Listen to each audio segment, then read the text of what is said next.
సూర్యాపేట జిల్లా కేంద్రంలో గత 6 నెలలుగా 8 మంది విద్యార్థులు చనిపోయినటువంటి ఎస్సీ బీసీ ఎల్పీఆర్లో చనిపోయినటువంటి పరిస్థితి ఉంది.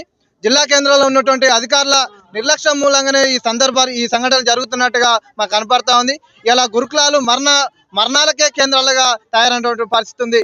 ఏదైతే నిన్న పెనుబాడుకు సంబంధించిన దోసపాల్లో విద్యార్థి ఉదయం 7 గంటలకి హాస్పిటల్ బాగలేదని చెప్పి తల్లిదండ్రులకు సమాచారం చెప్పిన తర్వాత 8 గంటలకే మీ పాప చనిపోయింది, మీరు సంతకం పెట్టని చెప్పి సంబంధించినటువంటి ప్రిన్సిపాల్ చెప్పడం చాలా దుర్మార్గమైన చర్య.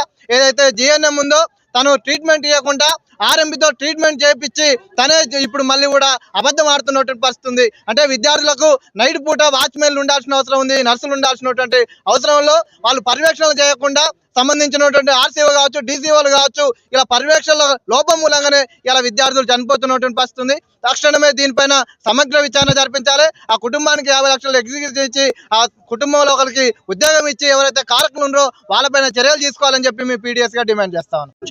సూర్యాపేట జిల్లా కేంద్రంలో గత 6 నెలలుగా 8 మంది విద్యార్థులు చనిపోయినటువంటి ఎస్సీ బీసీ ఎల్పీఆర్లో చనిపోయినటువంటి పరిస్థితి ఉంది. జిల్లా కేంద్రంలో ఉన్నటువంటి అధికారుల నిర్లక్ష్యం మూలంగానే ఈ సంఘటనలు జరుగుతున్నట్టుగా మాకు కనపడతా ఉంది. ఇలా గురుకులాలు మరణాలకే కేంద్రాలుగా తయారైనటువంటి పరిస్థితి ఉంది.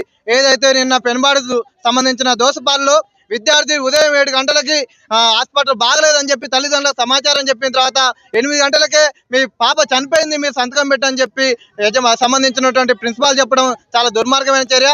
ఏదైతే జిఎన్ఎం ఉందో తను ట్రీట్మెంట్ ఇవ్వకుండా ఆర్ఎంపీతో ట్రీట్మెంట్ చేయించి తనే ఇప్పుడు మళ్ళీ కూడా అబద్ధం ఆడుతున్నటువంటి పరిస్థితి ఉంది. అంటే విద్యార్థులకు నైట్ పూట వాచ్మెన్లు ఉండాల్సిన అవసరం ఉంది, నర్సులు ఉండాల్సినటువంటి అవసరంలో వాళ్ళు పర్యవేక్షణలు చేయకుండా సంబంధించినటువంటి ఆర్సీఓ కావచ్చు, డీసీఓలు కావచ్చు, ఇలా పర్యవేక్షణ లోపం మూలంగానే ఇలా విద్యార్థులు చనిపోతున్నటువంటి పరిస్థితి ఉంది. తక్షణమే దీనిపైన సమగ్ర విచారణ జరిపించాలి. ఆ కుటుంబానికి 50 లక్షలు ఎగ్జిక్యూట్ ఇచ్చి ఆ కుటుంబంలో ఒకరికి ఉద్యోగం ఇచ్చి ఎవరైతే కారకులు ఉన్నారో వాళ్ళపైన చర్యలు తీసుకోవాలని చెప్పి మేము పీడీఎస్ గా డిమాండ్ చేస్తా ఉన్నాం.